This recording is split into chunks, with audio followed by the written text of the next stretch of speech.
Good morning, students. Welcome to the online classes of City Women's College. And here, today in this video, we will understand the concept of prose.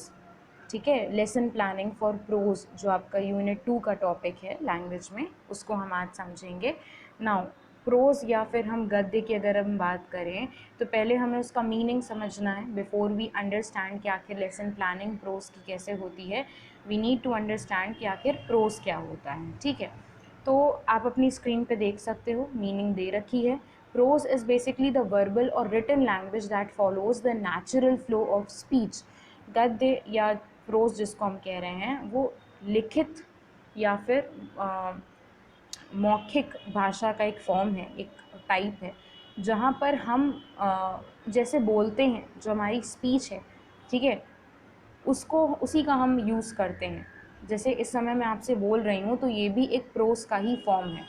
Okay, pros जैसे हम pros और poetry की बात करते हैं, ठीक है, तो पोएट्री में या कविता में क्या होता है कि एक रिदम होती है, एक लयबद्ध तरीका होता है जहाँ पे हम चीज़ें कहते हैं, राइमिंग वर्ड्स होते हैं और हम गा करके भी चीज़ों को बोल सकते हैं. पोएट्री में, प्रोज में ऐसा नहीं होता. प्रोज में जैसे अभी मैं बोल रही हूँ तो ये भी प्रोज का ही फॉर्म है, जहाँ पर आप नेचुरल आपका फ्लो ऑफ स्पीच है, यानी जहाँ पर आप बिना किसी राइमिंग के, बिना किसी तुकबंदी के, बिना किसी लय के और बस आप यूं ही जो है बोलते चले जाते हो, जो आपके दिमाग में है वैसे ही आप बोलते चले जा रहे हो, वही प्रोज होता है. और ये लिखित और मौखिक दोनों हो सकता है. It can be in the form of written as well as in the form of verbal language. ठीक है, आप जितनी भी चीज़ें देखते हो मोस्टली वो सब आपके प्रोज के ही अंडर में है. जैसे आप अपनी किताबें अगर पढ़ते हो तो जो भी उसमें पैराग्राफ्स दे रखे हैं वो प्रोज का फॉर्म है. आप न्यूज़पेपर पढ़ते हो वो भी प्रोज का फॉर्म है. ठीक है, आप आंसर्स लिखते हो क्वेश्चन के, वो भी प्रोज का फॉर्म है. आप कुछ बोल रहे हो तो वो भी प्रोज का ही फॉर्म है. ठीक है, सो जो हमारा ये प्रोज है या जो हमारा गद्य है, it is the natural flow of speech. जो हम नेचुरली जो चीज़ बोल रहे हैं वही हमारा प्रोज है. Now it is the most common form of writing used in both fiction and non fiction. लिखने की अगर हम बात करते हैं, चाहे फिर वो फिक्शन या नॉन फिक्शन कैसा भी काम हो, उसमें ज़्यादातर हम प्रोज का ही यूज़ करते हैं. ठीक है, प्रोज जो ये वर्ड है आपका, इसकी जो उत्पत्ति है या जो इसका ओरिजिन है, it has been originated from the Latin word prose. Prose रेशियो जिसका मतलब होता है स्ट्रेट फॉरवर्ड, यानी सीधे सीधे, जहाँ आप बिना किसी घुमाव फिराव के, लयबंदी तुकबंदी, बिना उन सब चीज़ों के, जो आपके दिमाग में जो चीज़ जैसे आई वैसे ही आपने जब बोल दी स्ट्रेट फॉरवर्डली तरीके से, सीधे सीधे तरीके से, उसी को हम प्रोज कहते हैं. It refers to any written work that follows a basic grammatical structure. जब हम व्याकरण का इस्तेमाल करके जब चीज़ों को हम लिखते हैं या बोलते हैं, उसको हम प्रोज कहते हैं. जैसे अभी आपके सामने ये स्क्रीन पे जो लिखा हुआ है, ये जितना भी प्रोज के बारे में, ये भी प्रोज का ही एक टाइप है. ठीक है, जो भी आप पैराग्राफ, ऐसे, आर्टिकल, रिपोर्ट्स, नोटिसेस, लेटर्स, ये सब लिखते हो, ये सब प्रोज का ही फॉर्म है. क्योंकि आप यहाँ पे कहीं पे भी कोई राइमिंग नहीं कर रहे हो पोएम की तरह. ठीक है, ना ही आप जो हो यहाँ पे कोई स्टैंजाज में चीज़ें लिख रहे हो. वही प्रोज हमेशा पैराग्राफ में लिखा जाता है, स्टैंजा में नहीं लिखा जाता. और प्रोज को आप कभी गा नहीं सकते. पोएट्री को तो आप फिर भी गा करके सुना सकते हो, प्रोज को आप कभी गा नहीं सकते हो. Then we have the types of prose. Types of prose की अगर हम बात करें कि आखिर क्या टाइप्स हैं, क्या प्रकार हैं प्रोज के, तो प्रोज के जो टाइप्स हैं वो उसके राइटिंग स्टाइल और उसके पर्पस पे डिपेंड करते हैं कि आप किस तरह से लिख रहे हो. जैसे पहला आपका नॉन फिक्शनल प्रोज है. ठीक है, अकाल्पनिक या गैर काल्पनिक जिसको हम कहते हैं. तो नॉन फिक्शनल प्रोज आपका वो प्रोज होता है जब आप कुछ भी लिखते हो, and if that is based on some true incident, some true story, or it is based on some facts, या फिर जो एक्चुअल इवेंट्स पर जो चीज़ हुई होती है, यानी ऐसी घटना जो सत्य पर आधारित है. ठीक है, जो बिल्कुल भी काल्पनिक नहीं है, इमेजिनेटिव नहीं है, उसे हम नॉन फिक्शनल प्रोज कहते हैं. जैसे आपके टेक्स्ट बुक हो गई, आपके न्यूज़पेपर्स हो गए. वे न्यूज़पेपर्स में कोई काल्पनिक चीज़ें तो लिखी नहीं जाती. जो भी आपके आसपास हो रहा है वही सारी चीज़ें तो लिखी जाती हैं. आर्टिकल्स हैं, बायोग्राफी है, ये सब आपके नॉन फिक्शनल प्रोज में आते हैं. जैसे आप देखिए, आपकी बहुत सारी स्टोरीज़ हैं जो किसी एक्टर पे लिखी गई, या बायोग्राफी है जो किसी पर्सन ने खुद लिखी या किसी ने अपना रियल लाइफ एक्सपीरियंस शेयर करा, तो वो सब नॉन फिक्शनल प्रोज ही है, जहाँ पर आप जो भी लिख रहे हो वो सच है, उसमें कहीं से भी किसी भी तरह का कोई इमेजिनेटिव एलिमेंट मौजूद नहीं है, उसे हम नॉन फिक्शनल या गैर काल्पनिक कहते हैं। फिर है आपका fictional prose. Now it is just opposite of the non fictional prose. ठीक है, फिक्शनल प्रोज या काल्पनिक गद्य जो है वो क्या है, it is completely based on imaginary things, यानी जो आप मतलब काल्पनिक तौर पे जो चीज़ें आप लिखते हो, ठीक है, जो कहीं से भी जिसका कोई सत्य से लेना देना नहीं है, वो आपकी सिर्फ मन की बनाई हुई चीज़ें हैं, वो जो भी आपने लिखा है वो आपका फिक्शनल प्रोज में आएगा।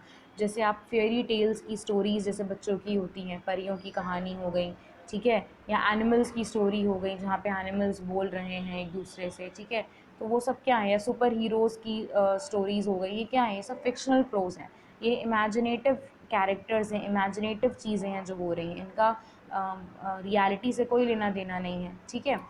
और ये पॉपुलर है, again these are also popular, क्योंकि ये आपकी देखिए मोस्ट ऑफ द नॉवेल्स वगैरह जो हैं और शॉर्ट स्टोरीज़ वगैरह हैं, ये सब नॉन फिक्शनल फिक्शनल बेसिस पे लिखी जाती हैं। जैसे बच्चों की कहानियाँ वगैरह हैं जिसमें परियों की बातें या फिर एलियंस की बातें या फिर सुपर हीरोज़ की बातें, ये सब क्या हैं, ये सब इमेजिनेटिव एलिमेंट्स ही तो होते हैं, ठीक है। फिर आपका नेक्स्ट एक टाइप आता है हीरोइक प्रोज की। अगर हम बात करें तो हीरोइक प्रोज की अगर हम बात करें तो ये वो आपका लिटरेरी वर्क है which is either written down or preserve through oral tradition but is meant to be recited, यानी जो ओरली मौखिक तौर पे जो चला आ रहा है प्राचीन समय से। जैसे हम बहुत लेजेंडरी लोगों की कहानियाँ सुनते हैं, ठीक है, पुराने राजा महाराजाओं के बारे में सुनते चले आ रहे हैं कि भाई वो ऐसे थे या वो इतने वीर थे या उन्होंने ये युद्ध लड़ा था या वो ऐसे रहते थे, जो बातें पुराने समय से ओरल फॉर्म में चली आ रही हैं, उनको जब हम सुनाते हैं या बोलते हैं तो उसे हम हीरोइक प्रोज कहते हैं, ठीक है। ये भी एक तरह की कहानी की तरह होती है जो किसी लेजेंड पे बेस्ड होती है, राइट। देन फिर है आपका प्रोज पोएट्री की। अगर हम बात करें प्रोज पोएट्री, ये वो पोएट्री है, बेसिकली ये आपका एक हाइब्रिड फॉर्म है, एक मिक्स फॉर्म है प्रोज का भी और पोएट्री का भी, जिसमें आप पोएट्री लिखते हो लेकिन प्रोज फॉर्म में, ठीक है। आप कविता लिखते हो पर गद्य के तरीके से। वहाँ पर जो प्रोज पोएट्री होती है इसमें किसी भी तरह की तुकबंदी या लयबंदी या राइमिंग वगैरह नहीं होती जैसा कि पोएम्स में होता है, ठीक है। जैसे आप देखिए यहाँ पे एक एग्जाम्पल दे रखा है, चार्ल्स बॉडलेयर ने अपना एक प्रोज पोएम लिखी थी, ठीक है, जिसमें आप देख सकते हो कि and if sometimes on the steps of a palace or the green grass of a ditch in the mournful solitude of your room.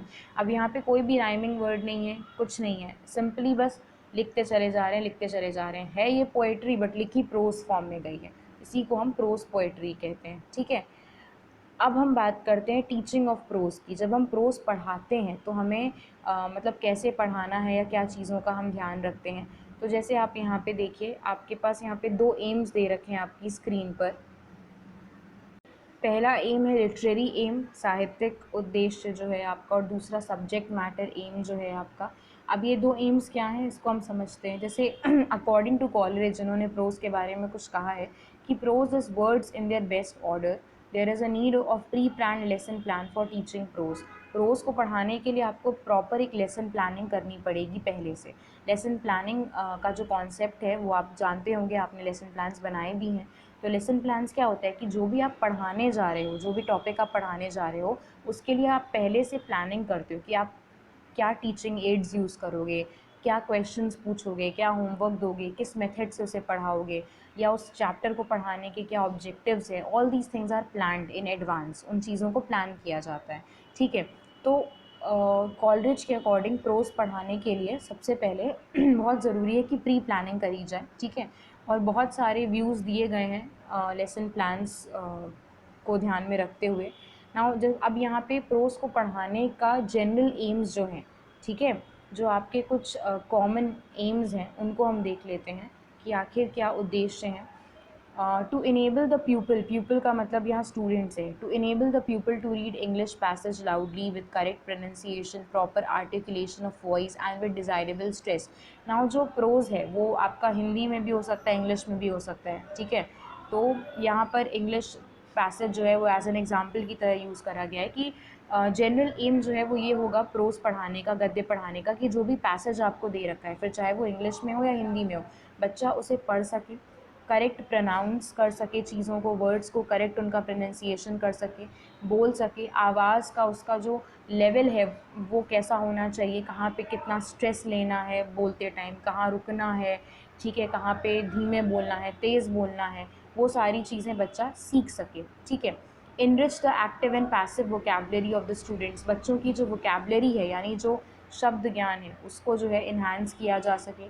Help the students to comprehend the passage and grasp its substances and meaning. Comprehend का मतलब यहाँ understanding से है कि जो भी passage बच्चे को दिया गया है वो समझ सके, उसके मीनिंग को समझ सके, उसकी डीप मीनिंग को भी समझ सके, ठीक है, और जो कुछ भी एलिमेंट्स उसमें दे रखे हैं उन सारी चीज़ों को वो बच्चा ध्यान से अंडरस्टैंड कर पाए। फिर है enable the students to get enjoyment by doing silent reading. जब आप प्रोज पढ़ाते हो, प्रोज की लेसन प्लानिंग करते हो, तो उसमें साइलेंट रीडिंग का भी एक स्टेप आता है जहाँ पे बच्चा जो है खुद से मन में शांति से बैठ करके पढ़ रहा होता है वो चैप्टर या जो भी टॉपिक है। तो साइलेंट रीडिंग का कॉन्सेप्ट आप बच्चों में इंट्रोड्यूस करवा सको, ठीक है। डेवलप देयर इमेजिनेटिव पावर, बच्चों की जो इमेजिनेटिव पावर है, इमेजिनेटिव कैपेबिलिटी है, उसको इन्हांस करना, उसको विकसित करना, उसे डेवलप करना। enable them to express orally and in writing what they have read, जो भी बच्चे ने पढ़ा है उसको मौखिक और लिखित दोनों ही तरीक़ों से बच्चा व्यक्त कर पाए, समझा पाए। फॉर एग्ज़ाम्पल अगर आपसे पूछा गया कि summarise this chapter in your own words, ठीक है, अब अगर चाहे वो आपको बोल करके उस चैप्टर की समरी बतानी हो या लिख करके बतानी हो, दोनों ही केसेस में आप उस समरी को तभी बता पाओगे जब आपने वो चैप्टर अच्छे से समझा होगा, उसकी मीनिंग आपको समझ में आई होगी। तो किसी भी चीज़ को चाहे लिखित तौर पे हो, मौखिक तौर पे हो, ओरल फॉर्म में हो या रिटन फॉर्म में हो, बच्चा समझा पाए, वो भी प्रोज पढ़ाने का एक एम होता है। अब यहाँ पर हम बात करते हैं स्टेप्स ऑफ टीचिंग प्रोज की, कि प्रोज पढ़ाने के क्या चरण हैं। देयर आर सर्टेन स्टेप्स जो हमें फॉलो करने पड़ते हैं। जैसे पहला है प्रिपरेशन ऑफ द लेसन। अब आप जब भी कोई चैप्टर पढ़ाने जाओगे तो as a teacher you need to prepare that lesson. आपको पहले से उस लेसन की कुछ प्रिपरेशन करनी पड़ेगी, क्योंकि बिना प्लानिंग के जब आप पढ़ाने जाते हो तो पहली चीज़ आप सिस्टमैटिकली पढ़ाओगे नहीं, आपका दिमाग में जब जैसे जो पॉइंट आएंगे आप बोलते चले जाओगे, तो कहीं ना कहीं वो एक मिस कनेक्शन जो है वो स्टैब्लिश करेगा पॉइंट्स के बीच में, टॉपिक के बीच में, और इररिलेवेंट साउंड करेगा।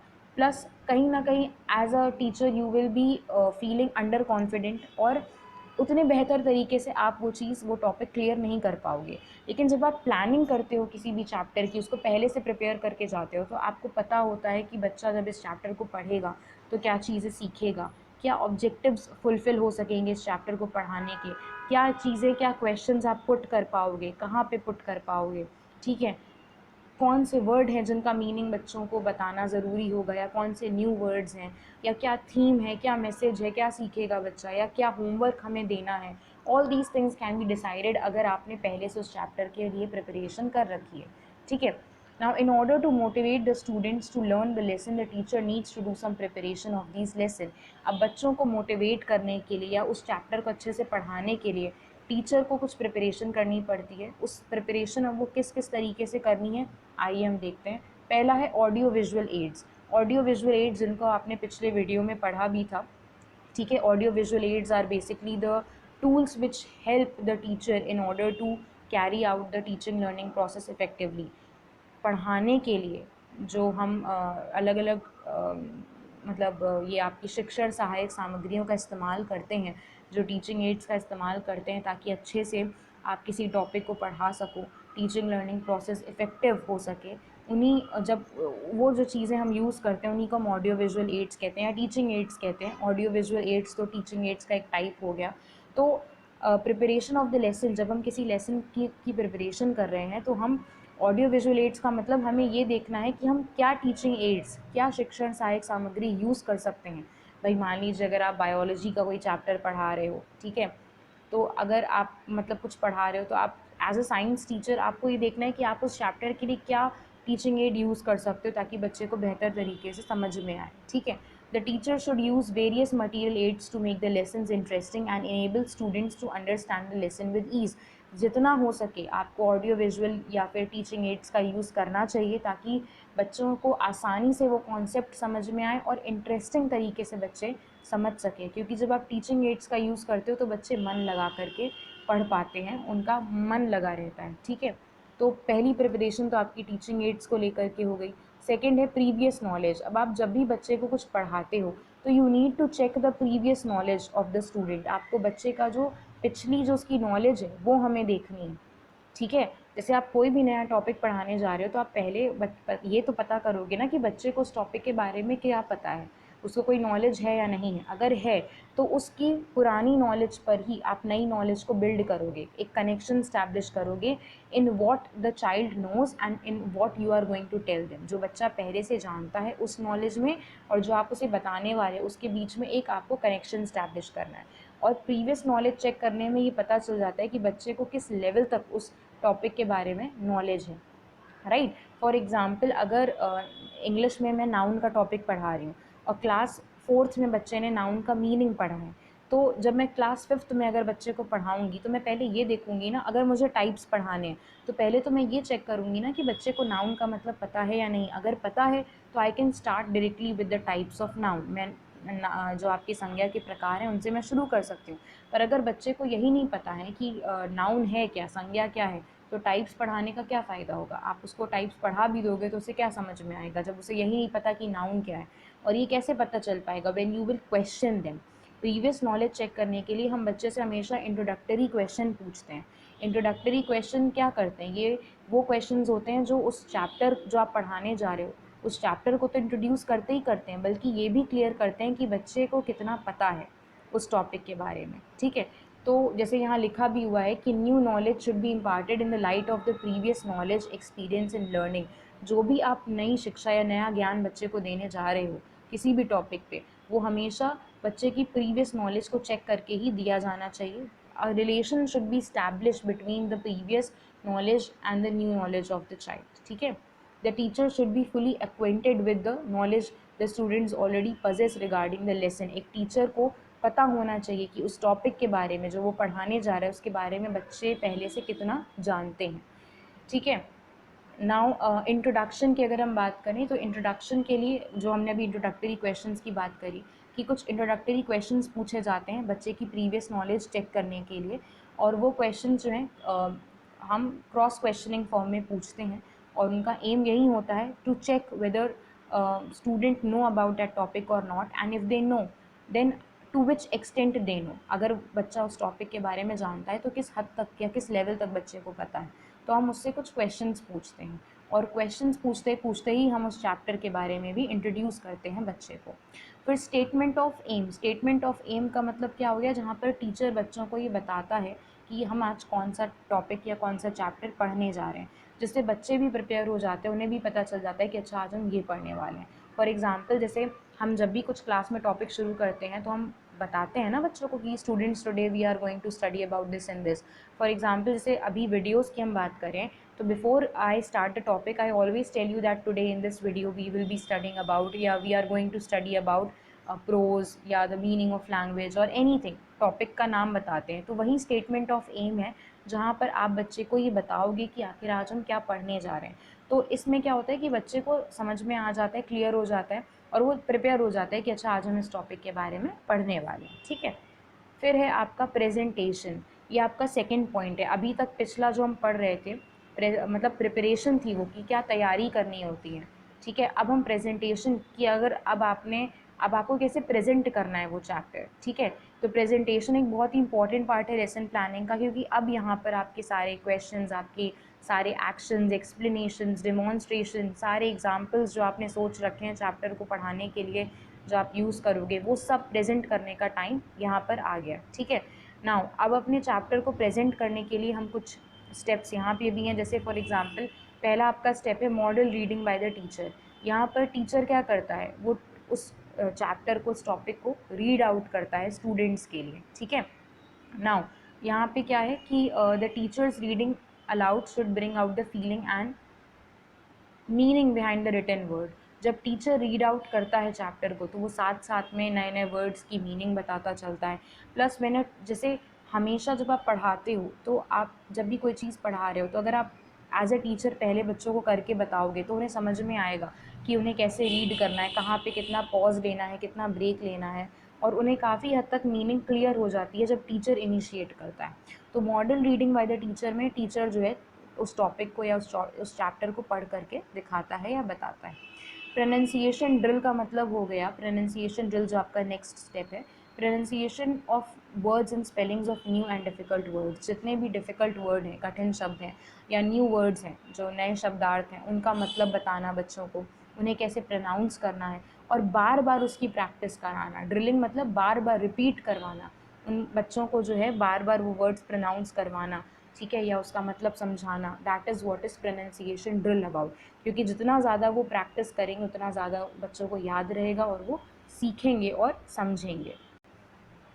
Next we have exposition and explanation. अब हम यहाँ पर एक्सप्लेनेशन की बात करें कि आखिर हम कैसे चैप्टर समझाएंगे, ठीक है। उसके भी बहुत सारे तरीके हैं, जैसे टेक्निक्स ऑफ एक्सपोजिशन में आपको दे रखा है derivation of meaning from the root word. जैसे आप कोई भी वर्ड मीनिंग बच्चे को बता रहे हो या कोई नया शब्द है जिसके बारे में आप बच्चे को समझा रहे हो, तो उस शब्द की मीनिंग तो आप बताओगे ही बताओगे, उसका प्रोनाउंसिएशन भी बताओगे, साथ ही साथ आप बता सकते हो कि वो वर्ड किस वर्ड से डिराइव किया गया या उसका उसका ओरिजिनेशन किस वर्ड से हुआ है। फॉर एग्जांपल जैसे आज ही के वीडियो में हमने डिसिप्लिन के बारे में पढ़ा था कि वो लैटिन वर्ड डिसिप्लिस से लिया गया है। तो इस तरीके से आप बच्चे को बता सकते हो कि उस वर्ड का सोर्स ऑफ ओरिजिन क्या है, ठीक है। ट्रांसलेशन करके आप समझा सकते हो। फॉर एग्जांपल आप इंग्लिश में पढ़ा रहे हो and then you can translate it into the Hindi language also, ताकि बच्चों को समझ में आ सके। आप बाइलिंगुअल होकर पढ़ा सकते हो ताकि क्लास में हर एक तरह का जो बच्चा है उसको समझ में आ सके कि क्या कहा गया है, ठीक है। फिर नेक्स्ट इज़ डिमॉन्स्ट्रेशन। आप डिमॉन्स्ट्रेट करके पढ़ा सकते हो, चीज़ों को समझा सकते हो। डिमॉन्स्ट्रेट आप मॉडल्स के थ्रू कर सकते हो, चार्ट्स के थ्रू कर सकते हो, फ्लो चार्ट के थ्रू कर सकते हो, स्लाइड्स के थ्रू कर सकते हो, ठीक है। जेस्चर्स, अब आप बिना बोले भी समझा सकते हो। जैसे फॉर एग्जांपल आप अपने बॉडी लैंग्वेज का यूज़ कर सकते हो, बॉडी मूवमेंट्स का, फेशियल एक्सप्रेशंस का यूज़ कर सकते हो। साइलेंट रीडिंग, आप बच्चों से कह सकते हो कि भाई वो शांति से खुद खुद अपने मन में चुपचाप बैठ करके पढ़ें। साइलेंट रीडिंग से बच्चों का फोकस और अटेंशन जो है बहुत ज़्यादा इन्हांस होता है, इंक्रीज़ होता है। कंप्रिहेंशन क्वेश्चंस, आप बच्चों से उस टॉपिक से रिलेटेड कुछ क्वेश्चंस पूछ सकते हो, ठीक है, टू नो कि आखिर उन्हें कितना समझ में आया, to check the understanding of the students regarding that specific topic. तो ये कुछ तरीके हैं जिसका आप यूज़ करके वो चैप्टर एक्सप्लेन कर सकते हो या पढ़ा सकते हो। फिर है रिकैपिचुलेशन। रिकैपिचुलेशन की अगर हम बात करें तो रिकैपिचुलेशन या रिकैपिचुलेटरी क्वेश्चन हमेशा चैप्टर के एंड में पूछे जाते हैं और ये एक्सरसाइज बेस्ड क्वेश्चन होते हैं और ये इसीलिए पूछे जाते हैं to check the students response and to know that to what extent the students are able to understand the chapter। क्योंकि ये क्वेश्चंस आपके हमेशा चैप्टर ख़त्म होने के बाद पूछे जाते हैं, तो वो इसीलिए पूछे जाते हैं ताकि ये समझ में आए कि बच्चे को वो चैप्टर कितना समझ में आया। क्योंकि अगर समझ में आया होगा तो वो आंसर देगा और उसके आंसर से आपको पता चल जाएगा कि वो उस टॉपिक को कितना अच्छे से समझ पाए हैं या अभी कितना काम करना है या कितना उन्हें और समझाना है, ठीक है। Now, the student's response would reveal to the teacher the extent of his success in teaching the lesson। Teacher को ये क्लियर हो जाता है स्टूडेंट्स का रिस्पॉन्स समझ के कि कितने बेहतर तरीके से वो उस चैप्टर को समझा पाया या अभी कितना और अलग तरीके से, अलग अलग मेथड्स का यूज़ करके या और किस तरीके से बच्चे को वो चैप्टर और क्लियर करना है अगर बच्चे को समझ में नहीं आया है तो, ठीक है। Then we have the black board work. Black board work की अगर हम बात करें तो ब्लैक बोर्ड वर्क इज़ जो भी आप उस चैप्टर को पढ़ाने के दौरान ब्लैक बोर्ड पे लिखते हो, ब्लैक बोर्ड का यूज़ करते हो, वो आपका ब्लैक बोर्ड वर्क है। Now black board is a very important teaching add and it should be used by the teacher. आप जब भी कुछ पढ़ा रहे हो तो आपका ब्लैक बोर्ड खाली नहीं जाना चाहिए। आपने अगर कोई वर्ड बोला, प्रोनाउंस करवाया तो आप वो वर्ड लिखिए। आपने कोई क्वेश्चन पूछा, आप उस क्वेश्चन को लिखिए। अगर कुछ बच्चे ने आंसर बोला, you can write it down on the black board. आप अगर किसी चीज़ को डिवाइड करके पढ़ा रहे हो तो आप उसका फ्लो चार्ट बता सकते हो बच्चों को, ठीक है। तो ब्लैक बोर्ड जो है बहुत ही इंपॉर्टेंट टीचिंग एड है जिसका यूज़ करा जाना चाहिए। ब्लैक बोर्ड का यूज़ आप देखिए, आप जब भी किसी क्लास में जाते हो तो आप देखिए वहाँ पे डेट, क्लास, पीरियड, ठीक है, टॉपिक, ये सब लिखा रहता है, थॉट, क्यों लिखा रहता है? Because it creates an impact, it provide some sort of information. आपको अगर किसी भी डिफ़िकल्ट वर्ड के बारे में लिखना हो, करेक्ट प्रोनाउंसिएशन किसी चीज़ का लिखना हो, कुछ भी है, होमवर्क देना हो, कोई नोटिस लिखनी है, जो भी है, तो आप ब्लैक बोर्ड का यूज़ कर सकते हो। फिर असाइनमेंट या होमवर्क की अगर हम बात करें, तो जब कोई चैप्टर या कोई टॉपिक या यूनिट ख़त्म होता है तो हमेशा बच्चों को कुछ ना कुछ असाइनमेंट या होमवर्क दिया जाता है। क्यों दिया जाता है? To check whether the students are able to comprehend the understanding of that chapter, बच्चे को समझ में आया या नहीं। प्लस जब होमवर्क देने के पीछे बच्चे को प्रैक्टिस कराने का एम होता है कि बच्चा प्रैक्टिस करे उन चीज़ों को, ठीक है, ताकि वो और बेहतर तरीके से समझ सके। Homework enhances the creativity skills of the students also, क्योंकि बच्चे अपने तरीके से उस होमवर्क को करते हैं तो उनकी थिंकिंग एबिलिटी या थिंकिंग पावर भी बढ़ती है। So these are certain steps जो हमें करने पड़ते हैं। प्रोज को जब आप प्रेजेंट करते हो तो दो चीज़ें हैं, एक आपका प्रिपरेशन है और एक है प्रेजेंटेशन। प्रिपरेशन में आप चैप्टर पढ़ाने से पहले जो चीज़ें आपको करनी है उन चीज़ों को हम देखते हैं, जैसे कौन कौन से आप टीचिंग एड्स यूज़ करोगे, ये पहले से ही आपको प्रिपेयर करना है, ठीक है, ओके। और प्रेजेंटेशन में जैसे क्या आ जाता है कि जब आप चैप्टर पढ़ा रहे हो, ये वो स्टेप्स हैं which you have to follow or which you have to carry on when you are teaching that topic. जब आप उस चैप्टर को पढ़ाने लगते हो उस दौरान आपको किन किन चीज़ों का ध्यान रखना है या क्या स्टेप्स यूज़ करने हैं, वो आपका प्रेजेंटेशन में आ जाएगा। फिर चाहे वो आपका होमवर्क देना हो, इंट्रोडक्टरी क्वेश्चंस पूछने हो या ब्लैक बोर्ड वर्क आ जाए आपका, ठीक है, कुछ भी आ जाए, वो आपका प्रेजेंटेशन पार्ट में आ जाएगा। So this is how you present a prose. आप एक गद्य या एक प्रोज के टॉपिक को इस तरीके से इंट्रोड्यूस करते हो, ठीक है। So this was it in today's video. Now in the next video we will understand कि आखिर पोएट्री को हम कैसे इंट्रोड्यूस करते हैं या उसकी लेसन प्लानिंग कैसे करी जाती है। Till then this was it in this video and I hope कि ये कॉन्सेप्ट आपको क्लियर हो पाया है। Thank you class.